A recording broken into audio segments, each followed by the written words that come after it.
আসসালামু আলাইকুম। আফিফা ব্লগ থেকে সবাইকে জানাচ্ছি স্বাগতম। আশা করি সবাই ভালো আছেন। আলহামদুলিল্লাহ, আল্লাহর অশেষ রহমতে এবং আপনাদের দোয়ায় আমরাও খুব ভালো আছি। অনেকটা দিন পরে একটু স্বস্তির নিঃশ্বাস ফেলতে পারছি বলতে পারেন। আজকে একটু এলোমেলো ব্লগ হতে পারে, বাট আপনাদের কাছে আশা করি ভালো লাগবে।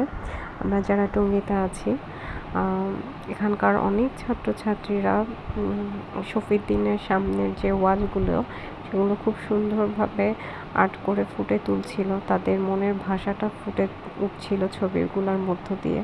সেটার একটু ক্লিপ নিয়ে নিয়েছিলাম। বাবার বাড়িতে যাওয়ার পথে রাস্তাটা যেহেতু পড়ে, তো বিকালবেলা যখন ফিরছিলাম তখন দেখলাম ওরা এই কাজটা করতেছিল।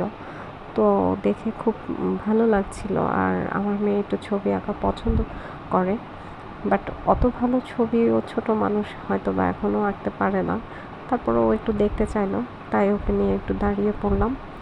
আর সেজন্যই আপনাদের সাথে ভাবলাম একটু শেয়ার করে দিই যে দেখেন ওরা কতটা পরিশ্রম করতেছে আমাদের প্রত্যেকটা মানুষকে বোঝানোর জন্য, এবং স্বস্তির নিঃশ্বাস নিয়ে যাতে আমরা রাস্তায় চলাফেরা করতে পারি সেটার জন্য।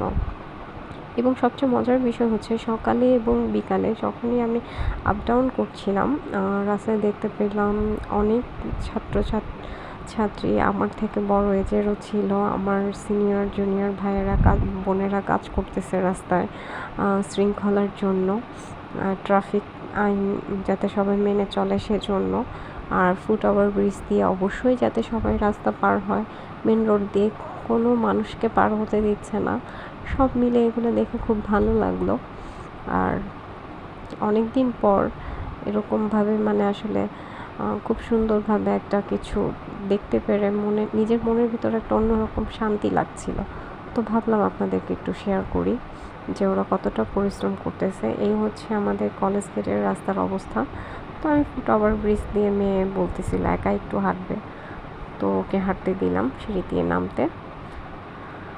আর এই সময় ওকেও দেখাচ্ছিলাম যে এই দেখো ছোট ছোট ভাইয়েরা পুরা কী কাজ করতেছে, তোমাকেও পারতে হইলে তোমাকে বড় হইতে হবে, শিখতে হবে, এইসব আর কি। তো মা মেয়ে কথা বলতে বলতে বাসার দিকে রওনা দিচ্ছিলাম বাবার বাড়ি থেকে। এই হচ্ছে আমাদের ফুট ওভার ব্রিজ কলেজ রোডে।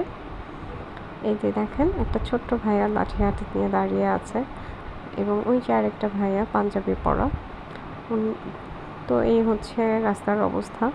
তারপর রিক্সা নিয়ে নিলাম, একটা অটো রিক্সা। আর আমার ভাই আমার জন্য বেলি ফুলের গাছ কিনেছিল, সেটাও রিক্সায় নিয়ে নিলাম। আর এই হচ্ছে আমাদের বনমালা রোডের অবস্থা। তো এখানে অনেকটা মানুষ, বিগত কয়েকদিন এত মানুষ এই রাস্তাঘাটে ছিল না। এখন সবাই বের হচ্ছে যে যার গন্তব্যে, যে যার কাজে। আর যেহেতু আজকে ফ্রাইডে ছিল, অন্যান্য দিনের থেকে আজকের ছুটির দিনে যারা বাসায় ছিল তাদের সাপ্তাহিক বাজার, একটু ঘোরাঘুরি বাচ্চাদের নিয়ে, যেহেতু অনেকটা দিন বাসা থেকে বের হতে পারেনি শান্তি মতো। আর খুব টেনশন ছিল, কাজ করতেছিল যে কি হবে না হবে এগুলো ভেবে। যাই হোক, মেয়ের মাদ্রাসা ক্রস করে ফেললাম। তো এই হচ্ছে আজকের ব্লগ। আর এর মধ্যে তো একটু খাবার দাবারের বিষয় ছিল, সেটার ফটো হয়তো বা ব্লগের শুরুতেই পেয়ে গেছেন। তো এইভাবে চলে যাচ্ছিলাম বাসার দিকে। আর রাস্তায় তেমন একটা কোনো ঝামেলা দেখতে পাই নাই, আলহামদুলিল্লাহ। খুব সুন্দরভাবে আসা যাওয়া করতে পেরেছি আজকে। আর বাসায় ফিরে একটু রান্না করছিলাম, যেহেতু মুরগির পা, গিলা, কলিজা এগুলো রান্না করছিলাম। এগুলো না আসলে ফ্রিজে রেখে দিলে ভালো লাগে না। গতকাল মুরগি আনাইছিলাম, রান্না করা ছিল, তা সত্ত্বেও এটা আবার রান্না করলাম, যেহেতু এটা ফ্রিজে থাকলে একটা স্মেলটা, ব্যাড স্মেল আসে, ভালো লাগে না খেতে। তো এটা করতে করতে বাইরে দেখলাম যে যারা ডাকাতের একটা আতঙ্ক ছড়িয়েছে, যেহেতু এখন আবার সেটার জন্য যারা এলাকা পাহারা দিচ্ছে, এলাকার বড়রা টাকা তুলে তাদের জন্য রান্নাবান্নার আয়োজন করছে, তারা যাতে রাতে খেতে পারে, খেয়ে যাতে আমাদেরকে সুন্দরভাবে সিকিউরিটি দিতে পারে।